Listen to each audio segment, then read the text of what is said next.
Okay, it's officially 8:30. Welcome.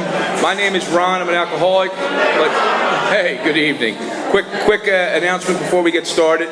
Our anniversary is April 21st. If you want to make a note of that, we're going to have a mini convention put on here. It'll probably start around 9 a.m. and run till 10:30 p.m. You know, our star headliner is Mickey Bush out of California. There'll be 7 or 8 different speakers. It's absolutely free. We always provide a free lunch and all kind of. We broke a record this last one we just did in November. We brewed 850 cups of coffee. Our last record was 650. And what we do, this is all donation supported. Your guys, you know, your participation is always welcome in this. Your dollars go a long way. Kimmy's going to come up here and chair this. We got Lisa coming in from New York over here. We're going to have a good night. So remember, please, do not smoke on church property. The cigarette butts, be mindful of this place because that's the only thing they ask us. We have the use of this $10 million facility. Just be kind to it. Be kind, whatever that looks like, and respect it, and enjoy the night.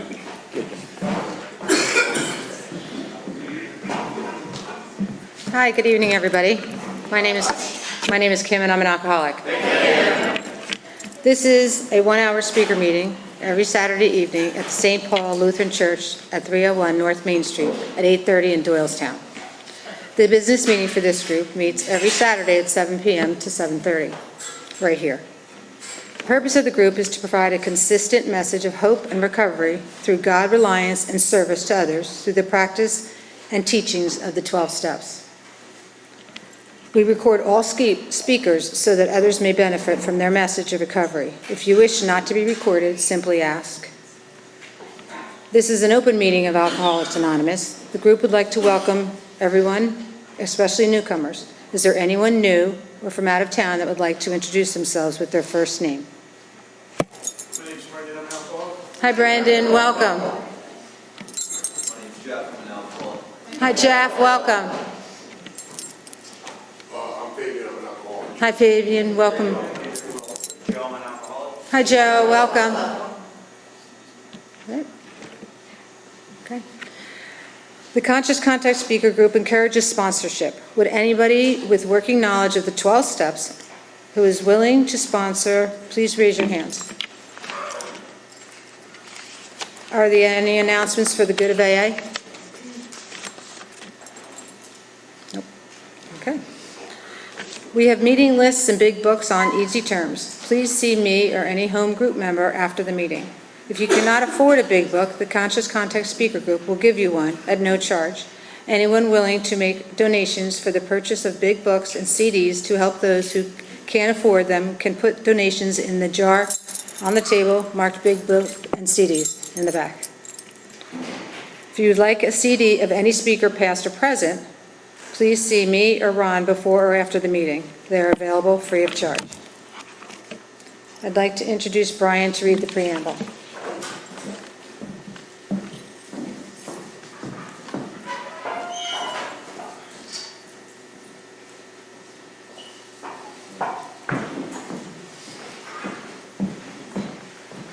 Hello, I'm Brian and I'm an alcoholic.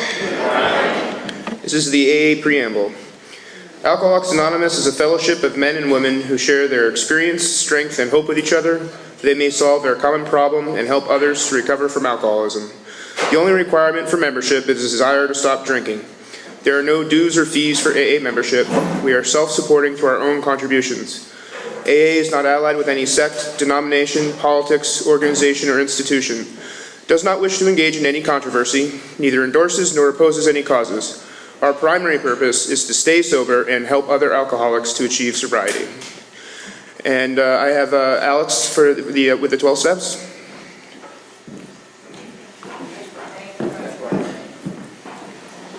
Good evening, my name is Alex and I'm an alcoholic, and these are the, thank you, and these are the 12 steps to recovery. 1, we admitted we were powerless over alcohol, that our lives had become unmanageable. 2, came to believe that a power greater than ourselves could restore us to sanity. 3, made a decision to turn our will and our lives over to the care of God as we understood Him. 4, made a searching and fearless moral inventory of ourselves. 5, admitted to God, to ourselves, and to another human being the exact nature of our wrongs. 6, we're entirely ready to have God remove all these defects of character. 7, humbly asked him to remove our shortcomings. 8, made a list of all persons we had harmed and became willing to make amends to them all. 9, made direct amends to such people wherever possible, except when to do so would injure them or others. 10, continued to take personal inventory, and when we were wrong, promptly admitted it. 11, sought through prayer and meditation to improve our conscious contact with God as we understood him, praying only for knowledge of his will for us and the power to carry that out. 12, having had a spiritual awakening as a result of these steps, we try to carry this message to alcoholics and to practice these principles in all our affairs. Thank you.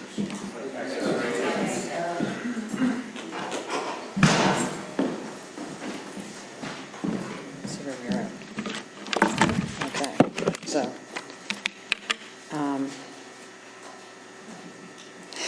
there's absolutely no smoking on the property. We already did that.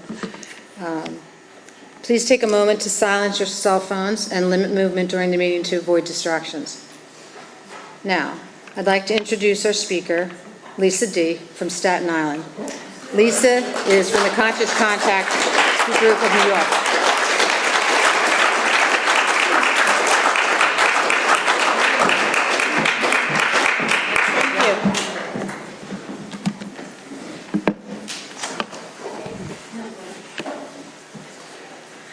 Hi, everyone. My name is Lisa DiTucci, and I'm an alcoholic. And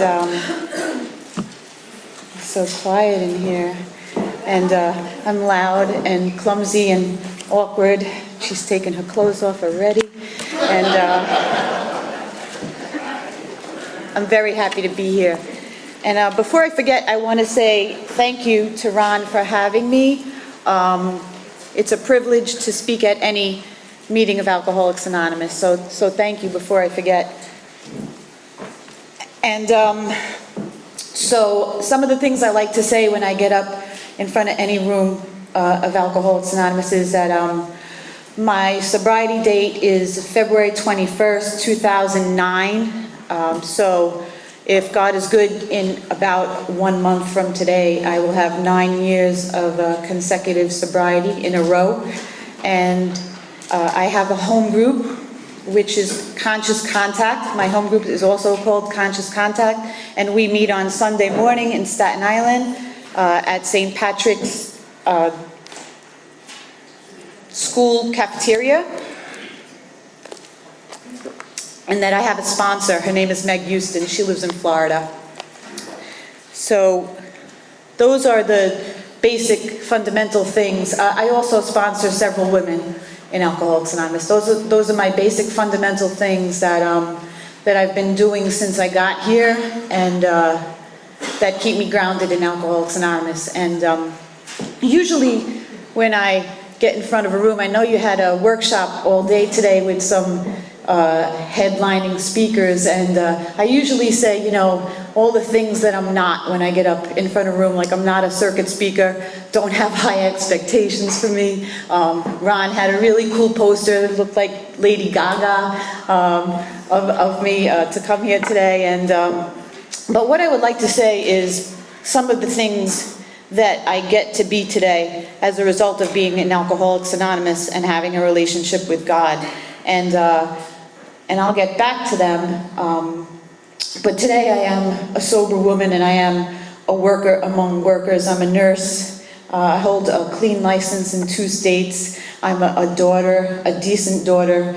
I think I'm a good girlfriend most of the time. I'm an aunt, I'm a sister, I'm a co-worker, I'm a friend, and I have relationships that are almost 9 years old, and that's a miracle for a girl like me, because when I came to AA, the only relationship I had was with a bottle. And so all of those things today are a result of being sober, a sober member of Alcoholics Anonymous, and having a relationship with the God of my own understanding. And to tell you a little bit about myself, experience, strength, and hope. I do not come from an alcoholic home, although there were a lot of other addictions going on in my household. Alcoholism wasn't one of them. I am Italian American, firstborn, second generation. I'm the oldest of 2 girls. I didn't look like my family growing up. So before I ever picked up a drink, there was separation from you and from, from the world. And so I looked very different than my family. My family's Italian. They're a very dark complexion. I had a flaming red afro and freckles, braces and glasses. I was a combination of like J.J. Walker from Good Times and Bozo the Clown. I was very awkward growing up. And I felt that way. I felt different. I was told I was different. And at 5 years old, I was starting to run away, and that's really the truth. I packed myself and my sister up, and I ran away. I took her with me, and I got all the way down the street, it was a long street. And so from before I ever picked up a drink, I was running away from me, and I was taking hostages, and pretty much that's the story of my life. And so I just really don't have great recollection of much, except, some people have really good memories of their drinking career and of before their drinking career. I'm not one of those people. It's all a choppy slideshow, and it's messy. But I do remember before I ever had a drink of alcohol that I was afraid. I was afraid, and I felt different, and I didn't want to be wherever I was, and I wanted to look like my family, and I didn't, and I was a picked-on kid. I was a really picked-on kid, so much so that my father bought me a Bozo the Clown punching bag, and I punched it until I couldn't, and to be able to defend myself. And so what happened to me when I picked up a drink, at around 13 or 14 years old, it was love at first gulp. I had 2 spiritual awakenings in my life. One of them was with booze, and the other one was with AA and God. And my first spiritual awakening happened when I was about 14 years old, and I don't remember exactly the details, but I know that I picked, I was a disaster waiting to happen.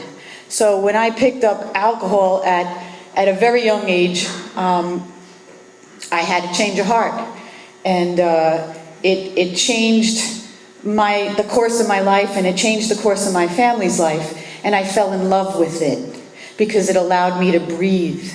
It allowed me to be okay inside of me. It did for me and to me everything that I needed, and it worked. And for the first time in my life, I felt okay living inside of Lisa. And I didn't know that there were going to be consequences that were going to come with that. All I knew is that I needed more. And so the summer that changed my life was like 13 to 14 going into high school. And I always say this, it was like I had a drastic change in personality. I found, I used to joke around, and I've said this before, like I found the letter M in the alphabet because I found all at one time, men, marijuana, masturbation, mascara, and moonshine. And that was a great spiritual awakening for me. But the love of my life has always been alcohol, and I drank it. And it started causing me a lot of problems from the very beginning. So, without going into all the details, at 15, I was already disappearing for 3 days at a clip. And, I didn't come from, that wasn't the plan for me. It wasn't my family's plan for me, but I didn't know that I had an obsession and a phenomenon of craving from the very beginning. I had no knowledge of what alcoholism was, and I really didn't until I got here in 2009, to be perfectly honest with you. I knew I was labeled alcoholic from a very young age, but I had no real idea on what that really meant until I got here and met a lady armed with the facts. But at 15, I didn't know, and so I drank, and bad things happened to 15-year-old girls who are drinking and disappearing from home 3 days in a row. And so I was hitchhiking and, getting in and out of cars and doing things for the price of a drink. And wherever you found me, you would be sure that I would have alcohol with me. And at that time, it was Tango or Boone's Farm or Thunderbird or Colt 45 or Schaefer, because that's the one beer to have when you're having more than one. I'm pretty sure that was my first drink, actually, was 2 cans of Schaefer. And so what happened was, one day I collapsed on the floor in my parents' house. I was drinking already every day, like daily, and I collapsed on the floor from pain. I had a really high threshold for pain because most of the time I couldn't feel it. And what had happened was my appendix had burst, and I went septic from a sexually transmitted disease that I had that I didn't know I had. And that was my first near fatal experience when I was rushed to the hospital, and my parents and family were devastated. And so I learned that day, the next day, after some major surgery, that I would never have children. And for an Italian-American first-born, second generation, that was a death sentence, because that was my whole essence of being. So I thought. But really what it was for me was, it was my ticket to drink. And I just wanted to drink, really. And I loved booze already so much. And so many trips in and out of the hospital. I heard on the news today that Tom Petty had an accidental overdose. And they're all accidental. But the overdoses started to come, and some were intentional and some weren't. And what happens to alcoholics? We find ourselves in and out of institutions and jails and death. That's really, that's my experience. And so I started visiting many institutions, and my family didn't know what to do with me. They didn't know that I was alcoholic. They thought that I had some problems, but they didn't know that it was alcoholism. And so they tried to keep me safe by locking me up in places so that I could be safe for a short time, maybe so they could sleep for a little while. At 17 years old, I left home the day after I graduated high school. My father gave me an ultimatum, and he said, you can't live in this house. I have another daughter, and you're ripping our family apart. And I said, okay, then I'll go. And I left. And so I lived in the street of Manhattan at 17 years old. Before Mayor Giuliani came and cleaned it up, it wasn't romper room then, but it was a dangerous place for anybody to be. And I lived there, and I did that for the price of a drink. I needed to drink. I didn't know that. And so I stayed out there for a while, and I like to tell you that at some point I got scared and I took a yellow checker taxi home. And I don't remember much of my story, but this part I remember. I remember that my mother was about 85 pounds. And I remember that when she opened the door, that she fainted when she saw me. Because every day was a day that my family thought that I would die, that the cops would show up at the house to tell them that they found me. And so I'd like to tell you that I got better at that time, but I continued to drink and live in the streets until I was 20 years old. And I went in and out of hospitals all of that time, and I wound up in my first and only detox at 20. And at 20 years old, I got struck sober. I had been to my first AA meeting in 1980 at 15 years old, and I did not stay sober, but seeds were planted. And at 20 in 1985, I got sober for the first time. It was actually January 21st, 1985 was my first sobriety date. And I stayed sober. I stayed sober for 6.5 years. And I fell in love with AA, and I got married to a man also who was in AA in a few months, and I don't suggest that as to anyone. But I was reasonably happy at that time. I did not have a spiritual change, but I did have a happy life. And I did marry someone in the program, and all my friends were in the program, and we did the steps off the shades on the wall. And I wrote a fourth step, and I had a sponsor, and we burnt it in her fireplace. And that was what was being offered where I live at that time in 1985. There was no one taking anyone through the big book of Alcoholics Anonymous. As a matter of fact, I had no idea that there was a design for living that works in rough going outlined in the big book of Alcoholics Anonymous. I treated this book like I treated all the other books when I got sober. I bought them all. They were great decorations. When I picked up a drink, I burnt them. I had no idea that this book was different than the rest of them, and that was the textbook that was written when Alcoholics Anonymous came to fruition. And so I had a great life for that period of time, and but what I was untreated. I went back to college, I got degrees, I graduated from college at that time second in my class. I became a marathon runner. I did 26-mile races. Life was good. It was good for a while. But what I became was restless, irritable, and discontented. And I use those words today because now I understand my disease. But it didn't then. I just knew that there was something very wrong in me, and I didn't want to be married anymore. And I didn't want to be going to meetings anymore. I didn't like being sober anymore, although I went to many meetings. And that I had no solution to me. And so this is how I picked up a drink after 6.5 years. I got separated from that guy because the problem had to be him. And I moved back home for the first time since I was 17. And I had met another girl in AA, and she was also sober, like short of 7 years, and she also broke up with her husband. So we sold our engagement rings, and we got on a plane, and we went to Mexico. This is a true story.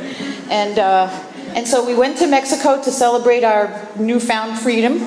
And we were both in AA, going to lots of meetings. And you know, things were happening. The writing was on the wall. Because I had taken a pull off of some weed, and I had done some things that I didn't tell anyone, you know. And you know, my underwear, I always say when I pick up a drink, my underwear was starting to become my outwear. And so I was starting to creep around. And so when I went to Mexico, it was our last night there, and we ordered virgin margaritas in Mexico. There's no such thing. And the drink came, and you know, I kind of thought mine had tequila in it. But I didn't say anything. She didn't. We ordered another round. And I definitely knew mine had tequila in it that time. And so we just ordered another round. And we got on motorcycles with two guys that we met in the bar, and off into the night we rode. And that's what happens to me when I drink. You know, I can't stop. And apparently that was what happened to my friend Arlene. And so we rode off into the night, and the next morning we were on a chicken farm in Mexico somewhere, and I yelled to her, "Arlene, where are you? We have a plane to catch." And she said, "Lee, I'm over here." And we left the chicken farm, and we went back, and we got on the plane, and we came home, and we went to a meeting that night and pretended like that never happened. And 2 weeks later, I was drinking around the clock, and what took 6.5 years to create took about 2 weeks to rip to the ground. And so was she. And you know, that girl is not here today. She's dead as a direct result of her alcoholism. So is my first ex-husband. All of the people I know are either dead or in jail. And so what that set off was an 18-year binge for me to drink. And there were a lot of dry spells in there, and I don't have enough time to tell you all about it. But what was very sublime in the beginning when I picked that drink back up, because what I didn't understand was that that drink was my solution. I had no solution to me. It was not the problem. It was the solution. And so when I picked that drink up, it was the only solution that I knew. And you know, I went back to my old solution, which was alcohol. And what seemed really sublime in the beginning of that long, dark journey became very normal to me. And what seemed off the wall in the beginning of it all seemed very normal to me in the end. And it was insane, and I had a lot of periods. I'd be lying to you if I told you that I drank every day for 18 years straight. That's not my story. I spent a lot of time on the wagon, on and off. I wasn't trying to get sober for most of that time, but after about 10 years, I wanted to be sober. I needed to be sober. I just couldn't stay sober. And it was a long road back to Alcoholics Anonymous. And it was a lot of depression. It was very dark. I worked in bars. I worked in dance bars. I danced nude for 17 years of my life. All of my sins were under one roof. I thought, I'm never going to ever stop drinking here. It's got to be this environment. You know, that became my lifestyle. It was dark. It was seedy. It was ugly. It was disgusting. I lived there. I made a lifestyle out of that, because alcoholism is not just a drink for me. It's a lifestyle. And hurt a lot of people along the way. And so in the middle of all that insanity, I made a decision during a second marriage that I say doesn't count because it happened in a blackout. But what I made a decision to do is I made a decision to become a nurse in that. And I thought, I have to get out of here. I'm never going to stay sober. And I would get sober for 30 days, 60 days, 20 days, never successful. And back to AA I would come, never to be successful. So what I started to think was, I am the alcoholic of the hopeless variety. I'm the girl they talk about in the big book that just is constitutionally incapable of being honest. And I thought I was toxic. I thought this would never work for me, because it had at one time, and I was doing the things I did at the time that I came here the first time unsuccessfully. And so I became a nurse, and I thought that would help, and that was the worst 3.5 years of my drinking, because I had to put down those, some people call them non-AA approved substances. I call them drugs. But what they were for me was alcohol-enhancing substances, right? So I could drink a lot more, I could drive, I could manage out in the world with all of those extra substances. But once I became a nurse, like first week out of the gate, I failed a piss test. So I had to put those drugs down, and then I just was drinking for the last 3.5 years of my active alcoholism, and it was horrific. It was the worst, most disgusting, lonely, long. It was like I was like a hamster in a habit trail. I just wanted to die every day. I wanted it to end. I didn't want to kill myself. I just didn't want to wake up. And duct tape was around the windows. I thought if I had become a nurse that I would be able to stay sober. I was so unsuccessful. As a matter of fact, alcohol was my master, and it had been. You know, I would have 3 days of work and then 5 days off. I would drink around the clock. I didn't know if it was 5 o'clock in the morning, 5 o'clock in the evening. I had zero contact with other humans at this point, because alcohol had pushed all those relationships away. And the people who loved me the most, I pushed away the farthest. As a matter of fact, I moved actually far away. I thought about an hour and a half, 2 hours away from my family, because I didn't want to bother anyone with my alcoholism, and I just knew I was going to die. I knew I was dying. And what happened to me on my, I had gotten sober for 108 days in 2008, unsuccessfully, and I woke up on my 108th day and went to an AA meeting at 7 a.m. on a Saturday, and I left that meeting. I went and picked up my dog. I was so excited. It was the longest I had ever been sober, 108 days, white knuckling. I journaled it every day. It was horrible. I felt like there were bugs in my skin. I hated being sober and being inside of me. It was torturous. And I went to a meeting on that day, and it was a gratitude meeting. I shared. I got in my car, I picked up my little doggie. That's all I had left. I had this little doggie. I call her my detox dog. And I drove to Woodstock, and by 10:30, 11 o'clock in the morning, I was bombed. And I thought to myself, how did that happen? I went to an AA meeting at 7 o'clock.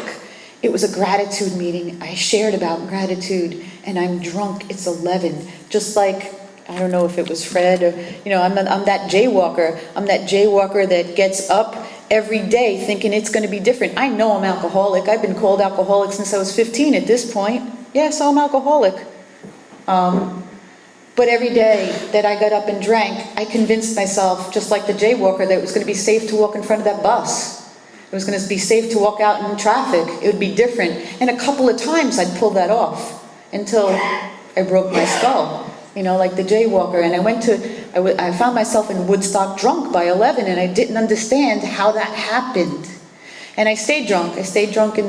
From that September to February 21st, 2009. And so this is the beginning of my journey now. What happened? I got arrested. I had a drunk that was, I've been arrested before. When you work in bars, this is part of working in a bar is you get arrested. Always in the state of New Jersey, I like to say. I've never been arrested in my home state. But it was the end of my drinking, and I drank alone. I left notes in my place so that the coroner could guesstimate my time of death. And there was no room for relationships with men or others. The only relationship I had was with alcohol, and everything that alcohol gave to me, it took away. And little by little, I had no soul left and no heart, and I was shredded from the inside out. I had some tangible things left. Not much. That was all gonna also, on its way out. But I had nothing left in me. I had no plan.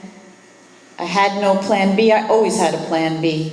And I was just broken and done. And I wanted it to be over. And I just didn't know how. And I had been drinking. I had 6 days off from my job, and people at my job were starting to really know that I had some problems with alcohol. And I was drinking for 6 days in a row, and I went out one night, the last night, because I didn't think I had enough booze left in my home to get through the night. And that's really what I thought. And I went out that night, and a sequence of events happened that kept me out, and I got arrested on my way home, which I can't believe I didn't get arrested sooner for drinking and driving. It was not my worst drunk. I'd been out for 6 days, and how I drank at that point was drink, wake up, pass out, take a shower, drink, pass out, get up, drink some more. That's how my drinking was at that point. And so it wasn't the worst drunk of my life. I was talking earlier, I'm a girl who got on planes and went to Dominican Republic by myself for 3 weeks and left the resort, So, I did stupid, crazy things. This was just a regular night that I thought I wasn't going to have enough booze, but I was so done with myself and with booze. And so I got arrested. I got bailed out of jail the next day. And for the first time in my life, I sincerely asked God for help. The thought was, and I don't remember things. I have a terrible memory of my drinking. But the thought was I can't stay sober by myself. I need help. That's it. It was really simple. I need help. I'm going to die. And I was dying. You can see I was dying. I didn't look this way when I walked into Alcoholics Anonymous. I was a mess. My hair was falling out of my head. I was gray. I had bald spots on my head. I had cut all my hair off in a blackout one day. I put little clips in my head to make myself look cute. I thought, and it was bones, I was much skinnier. I didn't eat I don't know about you, I don't eat when I drink. It's a buzzkill.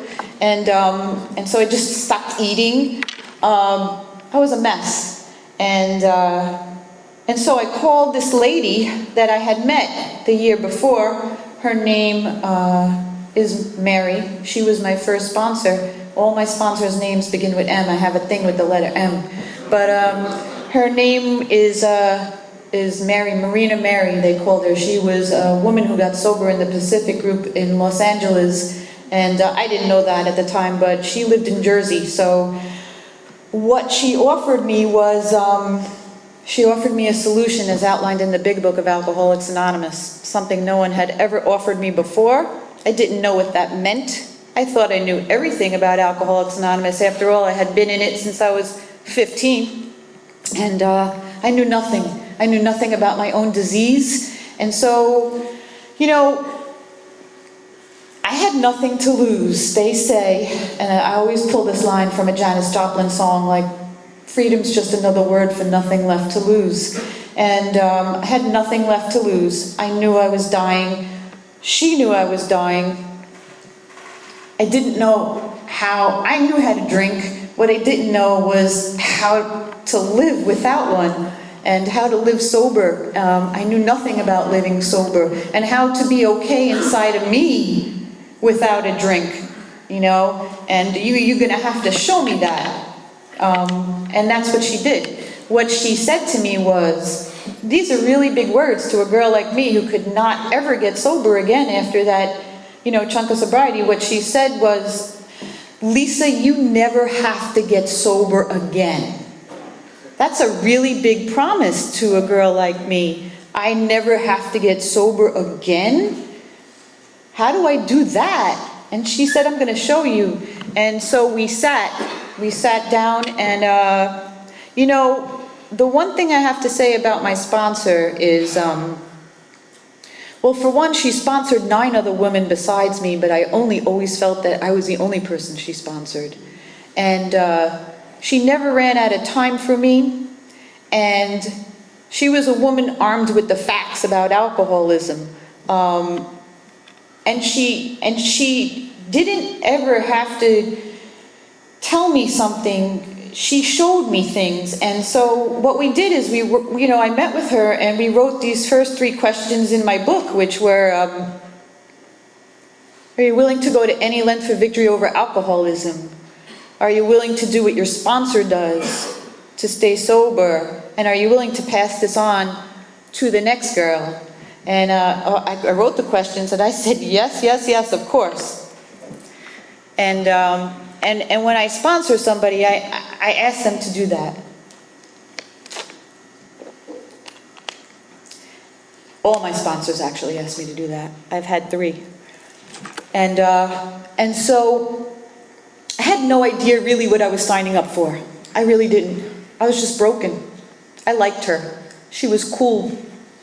She was not judgmental of me. I never felt like she judged me. She told me her story, which is what we do when we tell somebody our step 1. She told me her story and her experience. And so from that, I knew she wasn't going to judge me. And what she told me was, from the very first meet, besides you never have to drink again, is that my step 1 was that I was screwed. That left to my own resources, I would drink again. And she showed me clearly in my track record and what I had told her that left to my own resources, I'm going to drink again today, more than ever even. But that day and today, because I'm alcoholic. And alcohol's not the problem. No one has ever put it to me that way. She told me that I was the problem. And I said, yeah, I got problems. She's like, no, you are the problem. And so, you know, I couldn't wrap my brain around that, but I believed her. And I did believe that alcohol was my solution. She's like, that's your solution to the world, alcohol. She's like, you need a new solution. I said, okay, what's that? And she said, oh, you know, spirit of the universe. And my sponsor never pushed God down my throat. As a matter of fact, she didn't call God God. She called God the Spirit. And so that was kind of cool. And it was also not too She didn't push me away with that. She told me I needed to have my own spirit of the universe. And really, what that was to me in the beginning of my sobriety was her. Like, I trusted her. I didn't trust another human in the world, not even my own mother. Not even my own mother did I trust. No one. I trusted me. I relied on me. I was self-reliant. I left home when I was 17. I lived in the streets. I didn't trust a human in the world. But me was killing me. That part I believed. And so, she told me, left to your own resources, you're just going to drink until the bitter end. You're going to drink. That may take a while, or not. Or you need to find some kind of spiritual path, and I don't care what that is. Dilemma. Drink to the bitter end. Find some kind of God. It wasn't a dilemma for me. It wasn't at that time. It's maybe become a little dilemma, when ego reemerges, but at that time, it was not a dilemma for me. I wanted what she had. She had peace and was sober and happy at the same time. I couldn't even fathom that. And so, it wasn't a hard sell. And that's, really what we do. What do I do here? I have nothing to give you except my experience. All I can give you is hope. That's it. That's all I could sell you here is hope. You have to be willing to have your own experience. And that's what started to happen, because I have to tell you that even in my early recovery, I never ever believed that I was going to stay sober. I didn't believe that. I believed that she believed that I could stay sober. I believed she was sober. I believed I really didn't have much other choice or another plan. I was in a lot of trouble. All those tangible things I had to sell for a lot of lawyer fees. I had no car, no license. My nursing license was on the line. I went back to that dancing career very briefly and knew I didn't belong there anymore. And I had nothing to lose. I was dying. Never mind the tangible things. I was dying from the inside out. And so we started this journey, and I believe she believed, and I believe in something, and she said it couldn't be me, and I said, okay, group of drunks, great outdoors, good orderly direction, whatever God means to you. For me, it was her, and that was a good enough place to start. And then she said, you can turn your will and your life over to the care of this thing called God, and I said, no problem. And I was cool with that, didn't know what that meant, didn't know what I was signing up for, but I got on my knees with her, and we said the third step prayer. Me, her, and my detox dog. And in my apartment. And so, God, I offer myself to thee, relieve me the bondage of self. I thought it was an S&M prayer the first time I heard it, swear to God. Which was kind of interesting to me. But relieve me of the bondage of self. I thought, I'm not selfish. I live on other people's generosity. I'm the best tipper you're ever going to meet. I had no idea that I had a selfish and self-centered disease that was killing me. No idea. I didn't think I was selfish. I live alone. Who am I hurting? I had no idea that the people that loved me the most, that I tortured the very most, I didn't really understand that I hurt anyone until I did a fifth step. Honestly, I never considered your opinion. I never considered your perspective, really. I thought mine was the only perspective there was. I couldn't get out of that, And so what started to happen to me is I started having a new experience, and I had to put everything I think I know. I love that prayer. I had to put everything I thought I knew about Alcoholics Anonymous and God and the Big Book and the 12 Steps and people up on a shelf so I could have a new experience, because I had all these ideas that this wasn't going to work for me. And that I was this outcast, even from Alcoholics Anonymous. Not that special. My sponsor reminds me, I'm not that special, just a garden variety drunk. And so I had a new experience, and somewhere in that fifth step, something happened to me. Nothing crazy, no burning bush. I just started to think, you know what? Maybe I can do this. Maybe I'm going to like being sober. Maybe I'm going to stay sober, like she said. I never have to drink again. I'm starting to feel like a part of something. I felt like a part of something. I was separated from everything and everyone and God for my whole life. I started to feel like a part of something here. And that's really my experience. And so I did a very thorough fourth step. And it took 13 hours, my fifth step. I wanted to leave nothing out because I wanted what you all had, what you promised me, that I could, be a worker among workers and be free. How free do you want to be? I wanted that. I knew I wasn't, but, I started believing I could be. And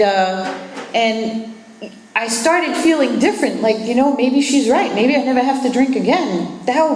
That's crazy. That's crazy to me. And so then I went out and started doing, these amends. And I wish I had a whole bunch of time to tell you about some of my most recent amends. One of them was to my second ex-husband, who was not a big fan of mine. And it was probably the amends that I didn't want to make the most. And it's the one that absolutely changed me in this last year. I don't have enough time. Maybe we'll see about it at the end. But I'll tell you a short amends, So I tortured my parents, tortured them. They told me they would trade me in for 4 sons any day. And they never, ever stopped loving me. Like, if it wasn't for them during those times, I believe I'd be dead. I do not believe I'd be here. And, I got sober and I made my 9-step amends to my parents, and I went there with my index card and I said, hi, I'm sober now. And, I had been in and out of AA since I was 15, so they got the violin out. And, I said, I'm sober now and I'm trying to make things right. And I went through this whole thing and I'm sorry, I did this. And I told them a big chunk of my life that, I was MIA for 2 decades. And missing, really, like totally missing. And I missed births, deaths, I didn't even know what was going on in my family. And, they gave me the speech, like, we just want you to be happy and sober and we don't want to worry about you. And I guess I was sober like about, let me see, I was 48, I was about 4 years sober, and I bought a motorcycle. And I went and got my motorcycle license, and I went to Sturgis and Daytona, and I didn't ride my own motorcycle there, but I got hooked on motorcycles. I got the motorcycle. My father came over, and this might sound like a really silly story to you. It was a really powerful one to me. And so I'm living this sober life, and my father came over my house and said, Dad, I want to just tell you something. I bought this motorcycle, and I didn't want to keep it a secret. I'm trying to be transparent. And do you want to see the bike? I showed him the bike, and he said, do you want to sit on the bike? I started the bike, and, he said, all right, nice, good. He said, we went back in the house, and he said, good, you got a motorcycle? He said, you got your license? I said, yes. You go for lessons? Yes. You're going to be safe? I said, yes. And this is what he said. He said, so my sister was going through a really traumatic event in her life at that time. My sister walks one with the universe. She's not an alcoholic. She's never, ever needed attention.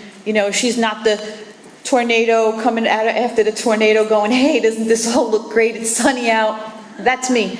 And my sister was going through this traumatic thing, and my father said to me, you know what, Lisa? Your mother and I have worried about you your whole life. We have spent every waking moment thinking and worried about you and your alcoholism and if you were safe. He said, and you got the bike? Great. Right now, your sister needs us, and she's never needed us. And she has 2 daughters, our granddaughters, that we adore. And right now, we're not going to worry about you anymore. We're going to worry about her. We're done worrying about you. Go ride your motorcycle and be safe. And that might not sound like a really big deal to anybody else, but at that moment, I knew my father was free from worrying and thinking about me and alcohol. And he also, at that moment, he set me free. He set me free because I knew he wasn't worried about me anymore. And, I've had lots of moments like that along the way in my recovery. And so I'll just tell you a little bit, about sponsorship, which is really important to me because I tortured my sponsors. I forget how much I tortured my first sponsor and called her up at 6:49 in the morning, and I wasn't supposed to call her before 7 a.m. or after 10 p.m. And I would wait, and at 7 o'clock in the morning, I was like, couple days, weeks, months sober, and I'll call her up and say, I'm losing my mind. I've been up since 4, I took a shower, I did my hair, I cleaned my house. What do I do now? And she would say, go back to bed for 1 hour, then walk to the train station, walk to the train station for 2 miles, and then get to the meeting, walk another mile and get to the meeting, and I'll meet you in that Starbucks at 11. She would give me hourly direction. Regularly. I have to ask myself, am I that patient with the girls I sponsor all the time? She was with me. I try to be. Sponsoring is a privilege. It's also the one thing that has really, really kept me on the beam in the last year. In the last year of my life, I want to say that, you know, I'm almost sober 9 years. And this last year of my sobriety, it was my best year ever being sober. It was also the worst year I've ever had in sobriety. I ended a very long-term relationship, the longest one I've ever had, and my mom passed away. That lady that I tortured, she died about 90 days ago, October 24th. And so, you know, sponsorship, you know, and it says it in this book, work with another alcoholic will always save the day. And I am so grateful for the women, I call them warriors, warrior princesses, that I am privileged to sponsor, to walk this journey with shoulder to shoulder. Most of the time they're helping me far more than I could ever help them. And you know, so my mom was diagnosed terminally ill this past June, and I want to tell you that I had very estranged relationships with my family when I got sober.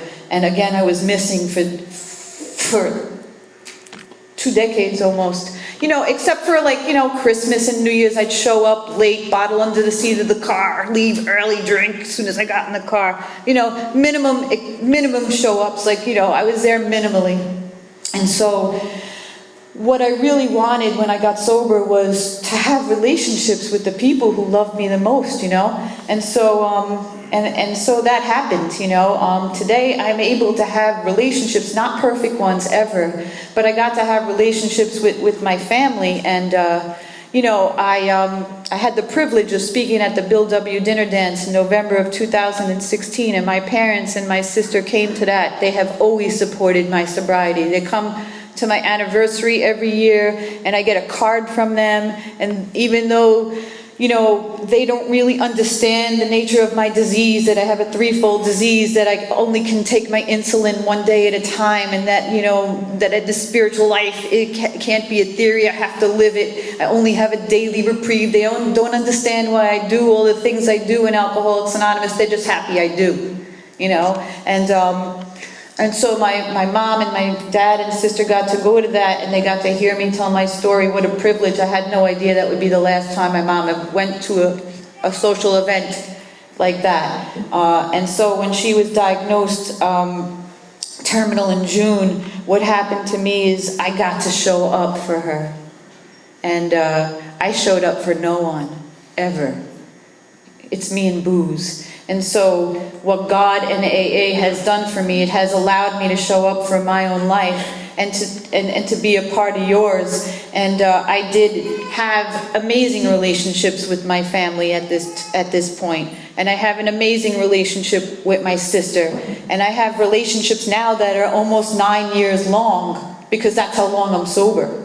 And so, you know, it's a sad, you know, it was a sad event. That was my biggest cheerleader ever, my mom. But what I got to be is a sober woman in that. What I got to do is to allow other people to do what they had to do, just to be present in that, and to be with the person I tortured the most in the world during her last moments on the planet. What a privilege. What a great experience for me.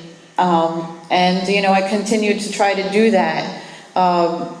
This is such an unfair advantage to be sober in Alcoholics Anonymous. And what I learned also is that the fellowship of Alcoholics Anonymous really showed up for me. I have been surrounded by AA throughout this last year, and I continue to be. And I look at my sister and I say, wow, you really don't know what a great life you have until I want to say a curse word, until the poop hits the fan. And, and then this design for a living works in rough going. And it really does. And so I'm going to wrap it up like a present. I never think I talked enough about how much I love to be sober and how much Alcoholics Anonymous and my relationship with God have changed my life. Booze changed the course and path of mine and my family's life, but Alcoholics Anonymous and God have also changed the course and path of my life. And today, I know what my purpose is. It's to help God's kids. To help God's kids, nothing more and nothing less, whatever that looks like. I get to help God's kids. I get to show up 2 hours away in Doylestown. I get to do this. I don't have to do this. I learned that Alcoholics Anonymous is not for people who want it or need it. I needed it a long time ago. Long before I got here. I wanted to be sober long before I did. Alcoholics Anonymous is for people who do it. It's an action program. All of it. And, that's just my experience. Please have your own. Which is, hopefully what you will do. I wouldn't change a moment of my journey. I wouldn't go back to my old life, even if I could. If this wasn't better than that, I wouldn't be here. I wouldn't stay here.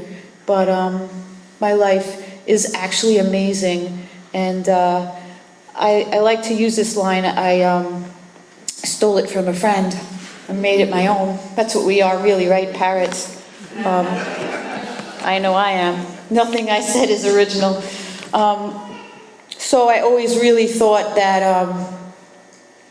that if there was a God, because I wasn't sure if there was, that he would never, ever shine his light upon me. But I always thought if there was a God, that I was going to meet him face to face. But he brought me here to you, and in Alcoholics Anonymous, I have met God heart to heart. So from my heart to yours, I'd like to say thank you for my recovery.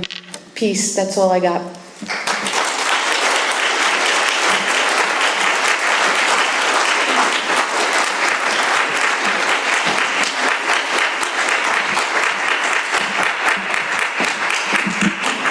Let's take a second to thank Lisa again. That was an epic job. Thank you.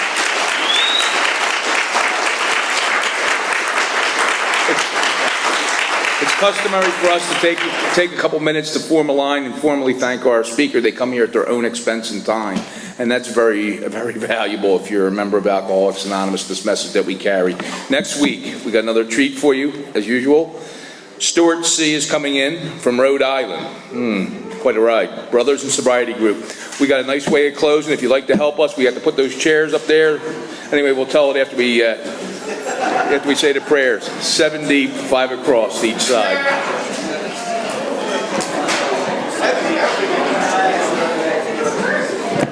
And don't forget the meeting after the meeting.